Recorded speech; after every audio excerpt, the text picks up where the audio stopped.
Welcome back. This is the Chemistry Girl. We're continuing our series on measuring and significant figures.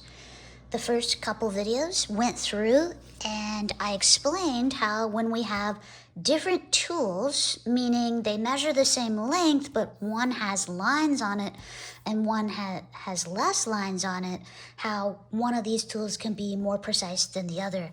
And we went through how this red schlop, we could get these measurements here. These measurements are less precise because they're less close together. They're not as close together.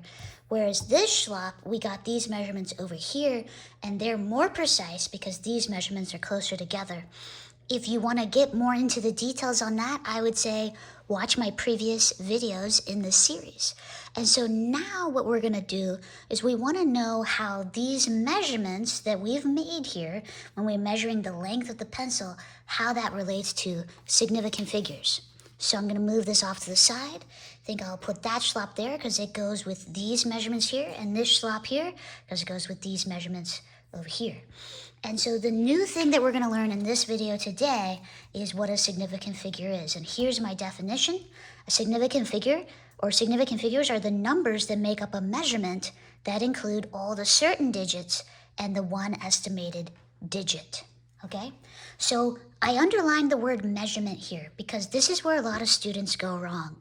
They think that significant figures applies to every single number that they use in a calculation for the rest of the class, for the rest of the chemistry class, for the rest of the year. And that's an error because if I'm multiplying something by 2 just because I'm doubling it, that 2 isn't a measurement, and so therefore is not considered a significant figure. Just like if I'm trying to find the percent error and I multiply a fraction by 100%, that 100% is not a measurement, and so therefore we don't take it into consideration when we're discussing significant figures, and that's because significant figures only have to do with measurements. And so because these numbers are measurements and these numbers are also measurements, we can count the number of significant figures in those measurements. And if we're going to count the number of significant figures, what we're going to do is we're going to add up all the certain digits and also the one estimated digit. So I'm going to leave this right here for now.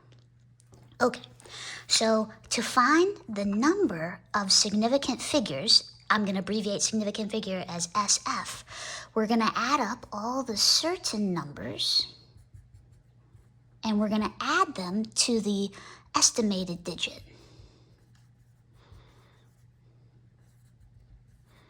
So the number of estimated digits and the number of certain numbers, or if we want to use different terminology, certain digits.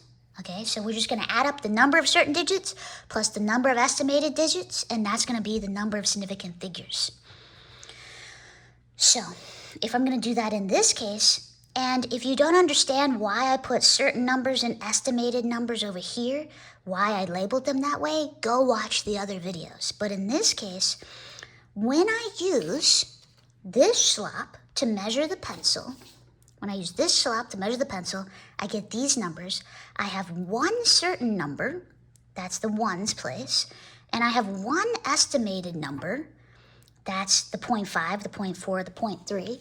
So that's a total of 2 significant figures for these measurements because I have one certain number and one estimate. Now, let's say I was looking at these numbers.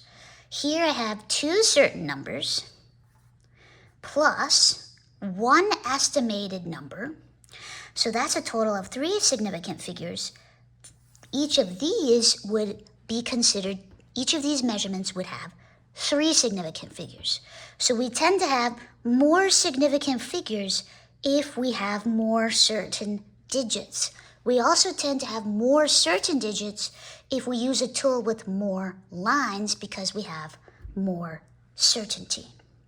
Okay, so now that we know what a significant figure is, watch the next video for some extra practice with measuring using different measuring tools and also counting the number of significant figures in those measurements. Hey everyone, my name's Simone and I am the Chemistry Girl. I really hope that these videos have helped you. If so, please try to help me out in 3 different ways. Number 1, please like or subscribe to these videos and share them with your friends, especially people who need extra chemistry or physics help. Number 2, are you seeking out a tutor? Well, that's amazing because I'm currently accepting new students for both tutoring in chemistry and physics. If that's something you'd like to explore, please email me at thechemistrygirl1@gmail.com or click on my link to my website below in the notes. Number 3, are there other videos that you'd like me to make about chemistry problems or physics problems? If so, comment below and I'll be sure to get right on that and get back to you real quick with a new video.